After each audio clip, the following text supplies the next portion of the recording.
Bom dia, irmãos. É um motivo de muita alegria para a gente estar aqui hoje. Hoje eu e Bruna viemos com os meus pais. Era um sonho trazê-los aqui e graças a Deus está se realizando hoje. Então, hoje nós estamos celebrando Pentecostes, né? E o nosso texto base é Atos 2, do 1 ao 21. Os irmãos puderem abrir para a gente acompanhar.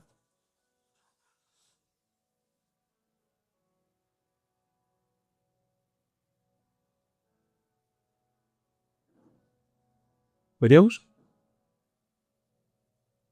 Aqui. Ao cumprir-se o dia de Pentecostes, estavam todos reunidos no mesmo lugar. De repente, veio do céu o som, como de um vento impetuoso, e encheu toda a casa onde estavam sentados. E apareceram, distribuídas entre eles, línguas como de fogo, as quais pousaram sobre cada um deles.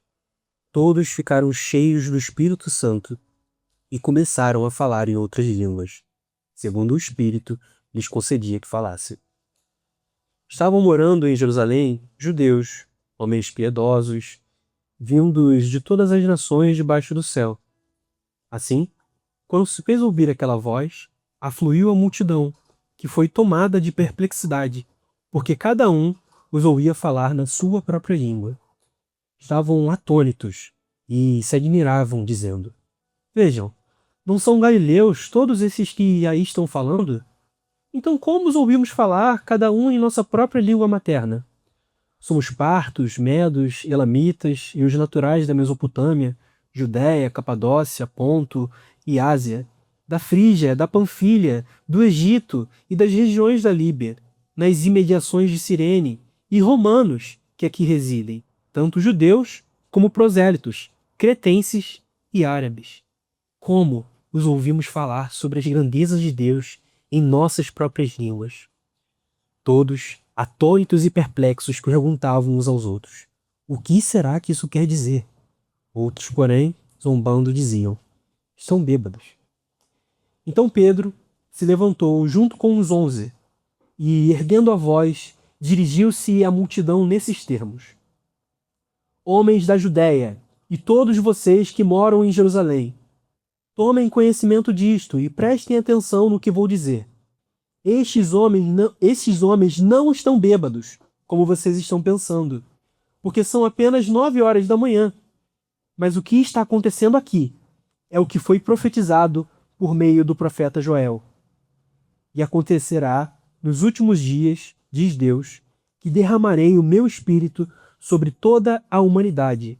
Os filhos e as filhas de vocês profetizarão. Os seus jovens terão visões e os seus velhos sonharão. Até sobre os meus servos e sobre as minhas servas derramarei o meu espírito naqueles dias, e profetizarão. Mostrarei prodígios em cima no céu e sinais embaixo na terra: sangue, fogo e nuvens de fumaça. O sol se transformará em trevas e a lua em sangue, antes que venha o grande e glorioso dia do Senhor. E acontecerá que todo aquele que invocar o nome do Senhor será salvo. Esta é a palavra do Senhor. Então, irmãos, hoje nós celebramos o dia de Pentecostes. E essa é uma festa judaica, né? Assim como a Páscoa, ela foi assumida pelo calendário litúrgico. Então, além de judaica, ela se torna também uma festa cristã. E o nome remete aos 50 dias que se passaram após a Páscoa, né? O Pentecoste, no grego, se remete justamente a isso, a quinquagésima, no caso, os 50 dias após a Páscoa judaica, ou também 7 semanas após a Páscoa. Então é um dia no qual nós somos convidados a, além de refletir do mistério da vinda do Espírito de Deus, buscarmos aquilo que essa vinda proporciona. Então, embora a Páscoa possua um lugar central no calendário litúrgico e o Natal seja a mais popular das nossas celebrações, o Pentecostes carrega um distintivo consigo. ele pode ser considerado a festa mais esperada de todas. Não só do calendário litúrgico, mas talvez até do calendário judaico. Tendo em vista que o que está se celebrando nesse dia, o que nós lemos nessa passagem de Atos, é o cumprimento de uma das mais antigas promessas de Deus. No caso, Pedro faz referência ao que foi dito pelo profeta Joel, mas nós temos inúmeras outras menções da descida do Espírito Santo sobre toda a carne no Antigo Testamento. Além disso, ao passo que nós devemos sempre perceber cada uma das celebrações propostas pelo calendário da igreja como uma oportunidade de vislumbrar e participar dos eventos ali marcados, como uma oportunidade para nós entrarmos naquela história, o Pentecostes se apresenta como uma oportunidade de não apenas crer na vinda do Espírito Santo, mas experimentar essa vinda. Nós somos convidados a viver aquilo que aqueles homens viveram naquele dia, aqui, hoje e agora. E é por isso que a oração que cada um de nós deve fazer nesse dia é: vem. Vem, Espírito Criador. Como diz uma das mais antigas orações da igreja. Então, o texto que nós lemos nos coloca diante de um dos mais espetaculares e relevantes eventos da história da igreja e do mundo. Se por um lado a vida de Jesus Cristo inaugura os últimos dias ou a nova era, a vinda do Espírito Santo a efetiva e consolida. É um novo advento divino, que remonta aos ciclos de revelações do Antigo Testamento, mas que qualitativamente se distingue de maneira profunda. Os ciclos de adventos na Antiguidade possuíam um caráter mais centrado no povo de Israel, apesar de haver uma distribuição esporádica ali entre os povos vizinhos, mas era também evanescente. O apóstolo Paulo, ele faz menção a essa evanescência em 2 Coríntios 3, mencionando que quando Moisés ele terminava de falar com o Senhor, ele voltava com o rosto brilhando e ele cobria. Não só para esconder que o rosto dele estava brilhando dos israelitas, mas para esconder que esse brilho passava. A vinda do Espírito Santo, por outro lado, constitui um evento que fundamenta a presença de Deus entre nós e em nós, de maneira a tocar tudo nesse mundo e definir para sempre onde nós estamos, quando nós estamos e quem nós somos.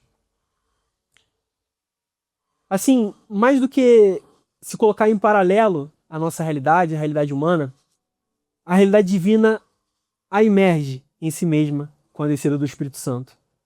Em outras palavras, nós poderíamos dizer que a realidade humana é batizada pela realidade divina.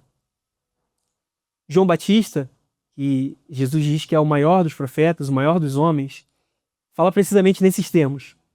Em Lucas 3,16 ele diz: eu, na verdade, batizo-vos com água, mas eis que vem aquele que é mais poderoso do que eu, do qual não sou digno de desatar a correia das alparcas. Esse vos batizará com o Espírito Santo e com fogo.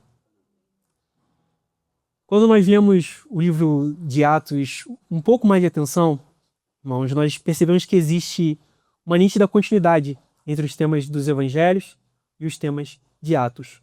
É como se um livro estivesse respondendo ao outro, ou dialogando um com o outro. E é precisamente isso que ocorre aqui, logo no início do livro. Lucas ele propõe um paralelo com o início do seu evangelho e nos oferece o relato do cumprimento daquilo que João Batista profetizou que o Messias realizaria: o batismo com o Espírito Santo e com fogo. Portanto, à luz do contexto oferecido previamente por Lucas, ao lermos o capítulo 2 do livro de Atos, estamos lendo mais um relato dos atos do Messias, agora ressurreto.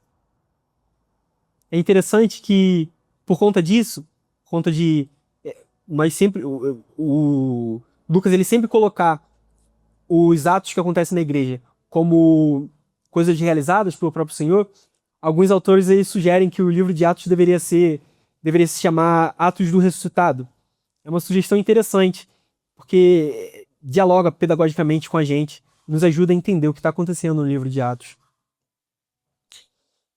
Então, nesse ponto, a respeito do batismo com o Espírito Santo, é interessante notar que a pregação de João Batista, que Lucas traz no seu evangelho, ela não fala de dois batismos, um com o Espírito e outro com fogo. trata-se de um batismo, com o Espírito e com fogo. Então, apesar do contexto imediato dos textos dos evangelhos relacionarem o fogo do qual João Batista fala ao juízo divino, e portanto algo que não se deseja ser alvo, o sentido ele é expandido pela experiência da igreja, e Lucas ele faz questão de destacar isso aqui no texto de Atos.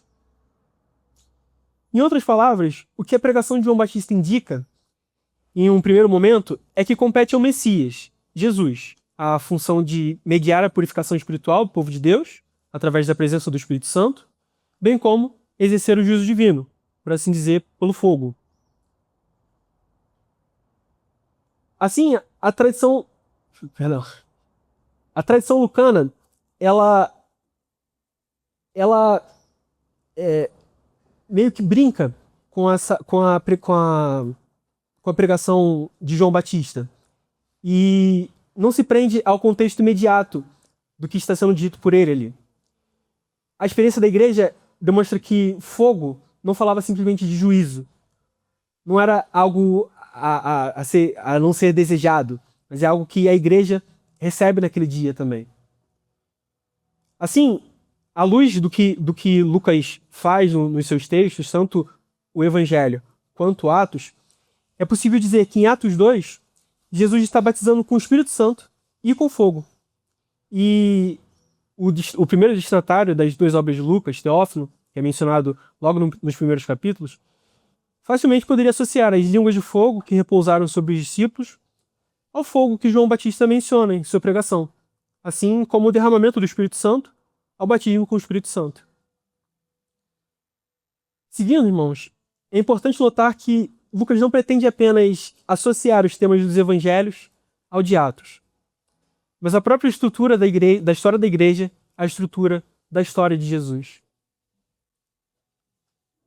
No início do evangelho, o Espírito é apresentado como aquele que desce sobre Maria e a reveste, a fim de que ela conceba o Filho de Deus. Do mesmo modo, o Espírito repousa sobre Jesus quando ele é batizado por João Batista no Rio Jordão, a fim de capacitá-lo para sua missão. E da mesma maneira, o início do livro de Atos apresenta o Espírito Santo descendo sobre a igreja e revestindo-a de poder. O fato de Maria ser situada entre os discípulos no primeiro capítulo de Atos reforça esse paralelo que há com o texto do Evangelho. Nos textos de Lucas, o Espírito é primeiramente referido como aquele que capacita, como aquele que concede poder, tanto a Jesus como à igreja, para realizar determinada vocação. E foi precisamente por isso que Jesus ordenou que os discípulos permanecessem em Jerusalém até a descida do Espírito Santo, em Lucas 24:49. Então, assim como nos evangelhos, Jesus ensinava, realizava milagres e expulsava demônios pelo poder do Espírito Santo, a igreja ela é capacitada e revestida de poder para fazer o mesmo pelo mesmo Espírito. Desse modo, a descida do Espírito em Atos 2 remete, em primeiro lugar, a esse revestimento do poder que Jesus antecipou que viria sobre os seus discípulos. A pregação do apóstolo Pedro, que vem logo após a descida do Espírito Santo, indica exatamente isso. A descida do Espírito capacita a igreja a testemunhar sobre Jesus e sua ressurreição, e a participar da vida e da história de Jesus. Nos discursos que anteciparam a crucificação no Evangelho segundo São João, Jesus é enfático em dizer que é o Espírito que nos ensina e incute a sua mensagem. E do mesmo modo, é ele que nos insere no mistério da vida divina e do amor que Jesus desfruta com o Pai. O Espírito é o Consolador prometido por Jesus. Ele é aquele por meio de quem nós conhecemos a Jesus e comungamos de sua presença. A ascensão, ela, em primeiro lugar, ela parece nos dizer que Jesus está indo para longe, que nós vamos ver Jesus só depois de um tempo, apenas, e que essa presença não está entre nós.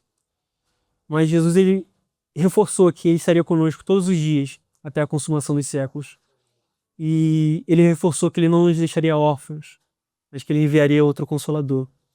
E esse é justamente o propósito do Espírito Santo, é nos fazer participar da presença de Jesus, de forma profunda e real. Então, nós percebemos que a experiência com o Espírito Santo é algo a ser buscado, é algo a ser enfatizado por cada um de nós e na igreja. Mas ela não é um fim em si mesma. Ela tem um propósito de nos capacitar a testemunhar sobre Jesus. E é por isso que Jesus diz que o Espírito não testemunha acerca de si mesmo, mas de Jesus. A lógica da oração trinitária, que é tão celebrada na nossa tradição, ela percebe isso com muita sensibilidade. Assim como o texto de Atos começa falando do Espírito e termina falando de Jesus, a oração cristã deve seguir esse caminho. Tem um autor que eu gosto muito, e é um autor católico romano, chamado Raniero Cantalamessa, já está bem velhinho, e ele diz algo que é muito bonito sobre a oração cristã, que vai nesse sentido. Ele diz: o Pai nos manda para o Filho nos fala do Pai, e cada pessoa parece impaciente em nos revelar às outras pessoas. Essa é a dinâmica do amor em Deus. Então, quando nós chegamos ao Pai, o Pai nos manda para o Filho. Quando nós nos achegamos para o Filho nos manda para o Pai e para o Espírito. E a oração cristã ela é linda nesse sentido. E é isso que Atos está apontando para a gente. Então, ainda tendo esse discurso de Jesus no Evangelho joanino, esse discurso mencionado está em João 14 ao 17, um discurso que só existe no Evangelho de João, ali que antecipa a crucificação. É belíssimo perceber que a multiplicidade de línguas que é relatada ali em Atos 2, na antiguidade ela foi apresentada como algo negativo, como algo que causou divisão entre a humanidade, na ocasião da construção de Babel. E ela passa a ser agora, nos últimos dias, um instrumento para a união dos povos e do culto verdadeiro a Deus. Então, em Gênesis 11, a humanidade ela tenta alcançar os céus através da obra de suas próprias mãos. Deus desce, confunde as línguas e os homens eles passam a viver em desunião. E em Atos, por outro lado, a humanidade ascende aos céus através de Jesus Cristo. E Deus desce novamente. E as línguas, que eram motivo de divisão, elas passam a nos unir. Ainda na história de Gênesis, Atos 2, ele revela que o mesmo Espírito que pairava sobre a face das águas, ele agora repousa sobre a igreja como uma nova criação. Então, assim como o Espírito foi soprado por Jesus sobre os apóstolos no final do Evangelho de João, quando ele se apresentou ressurreto entre eles, ele é soprado sobre nós, a fim de que nós sejamos cheios de vida e de poder. O Espírito desce sobre nós, a fim de nos capacitar a participar da vida de Jesus, como igreja, povo e família. Nós somos convidados ao ideal de união que os primeiros discípulos foram pelo próprio Jesus.